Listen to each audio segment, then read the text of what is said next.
Genesis chapter 27. When Isaac was old and his eyes were so weak that he could no longer see, he called for Esau his older son and said to him, "My son." "Here I am," he answered. Isaac said, "I am now an old man and don't know the day of my death. Now then, get your equipment, your quiver and bow, and go out to the open country to hunt some wild game for me. Prepare me the kind of tasty food I like, and bring it to me to eat, so that I may give you my blessing before I die." Now Rebekah was listening as Isaac spoke to his son Esau.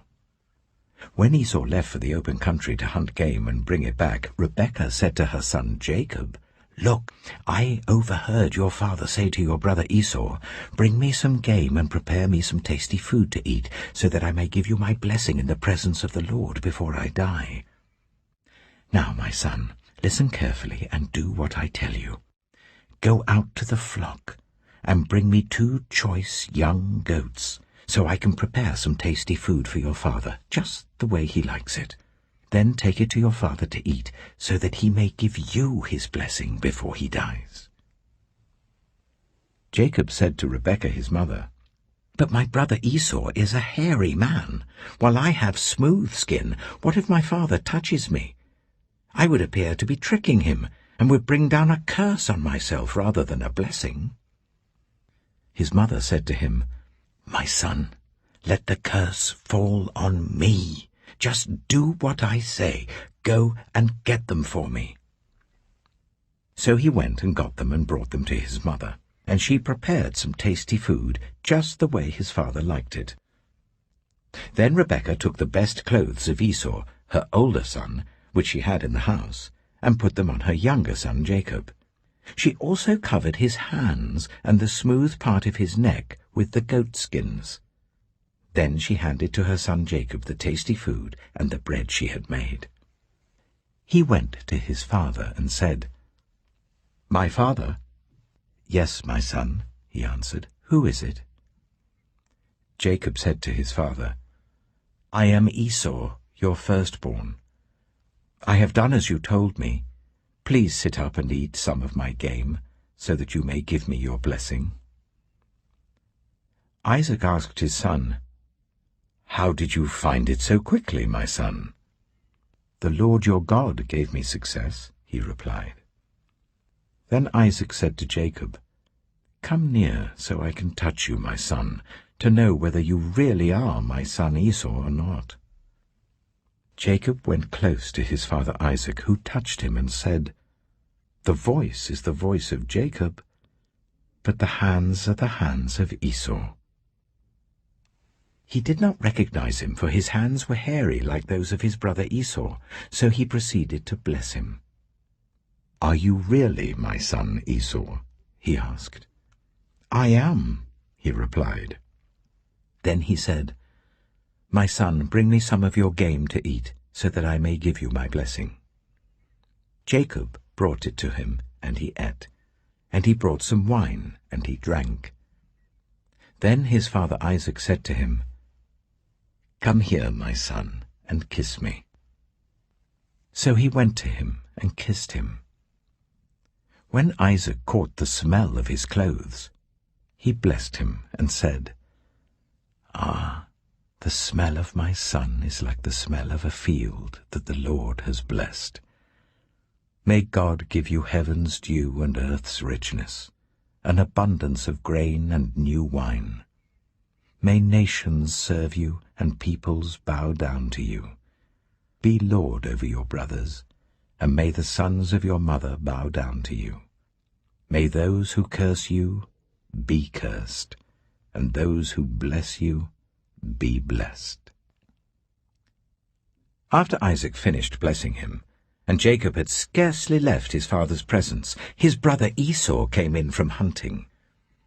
He too prepared some tasty food and brought it to his father. Then he said to him, "My father, please sit up and eat some of my game, so that you may give me your blessing." His father Isaac asked him, "Who are you?" "I am your son," he answered, "your firstborn, Esau." Isaac trembled violently and said, "Who was it, then, that hunted game and brought it to me? I ate it just before you came, and I blessed him, and indeed he will be blessed." When Esau heard his father's words, he burst out with a loud and bitter cry, and said to his father, "Bless me, me too, my father." But he said, "Your brother came deceitfully and took your blessing." Esau said, "Isn't he rightly named Jacob?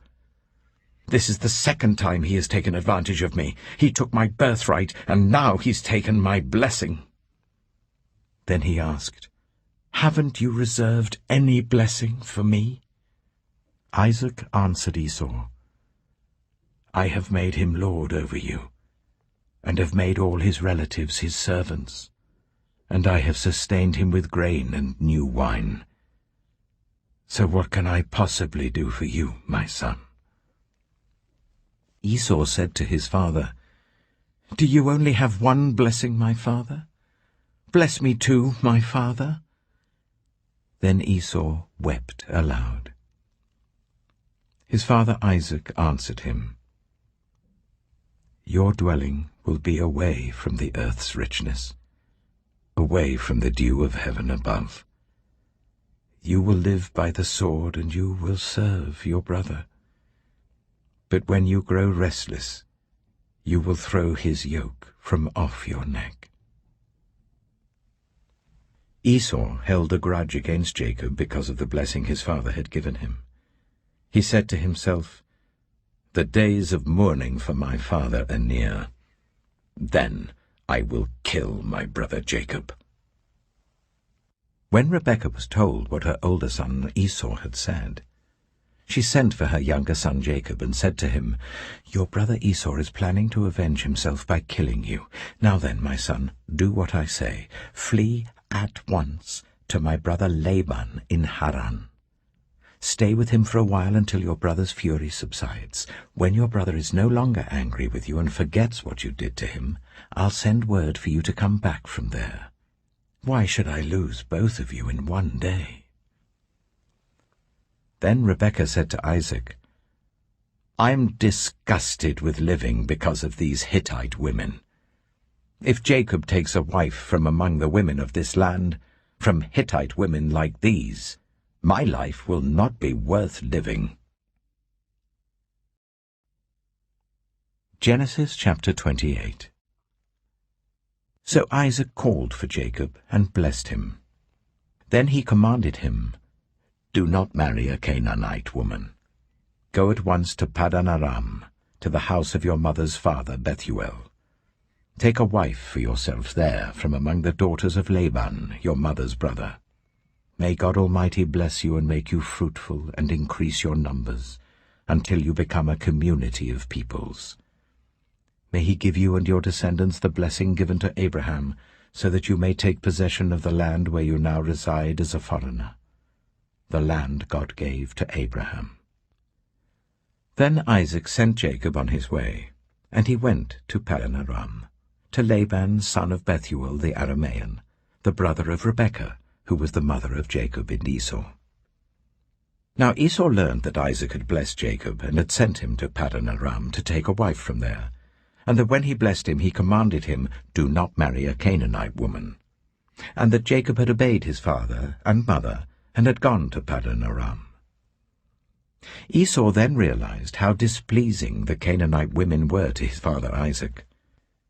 So he went to Ishmael and married Mahalath, the sister of Nebaioth, and daughter of Ishmael, son of Abraham, in addition to the wives he already had.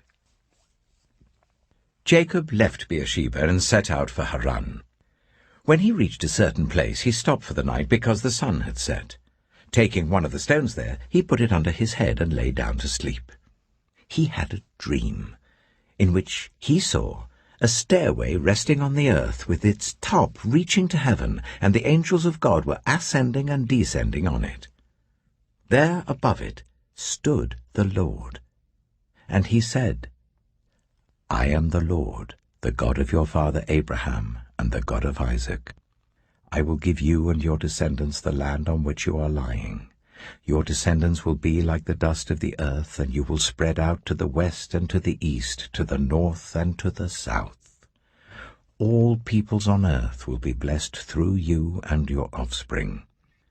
I am with you and will watch over you wherever you go, and I will bring you back to this land.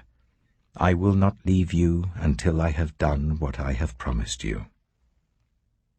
When Jacob awoke from his sleep, he thought, "Surely the Lord is in this place, and I was not aware of it." He was afraid and said, "How awesome is this place! This is none other than the house of God. This is the gate of heaven." Early the next morning, Jacob took the stone he had placed under his head and set it up as a pillar and poured oil on top of it.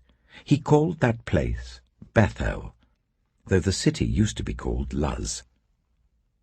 Then Jacob made a vow, saying, "If God will be with me and will watch over me on this journey I am taking, and will give me food to eat and clothes to wear, so that I return safely to my father's household, then the Lord will be my God. And this stone that I have set up as a pillar will be God's house, and of all that you give me, I will give you a tenth."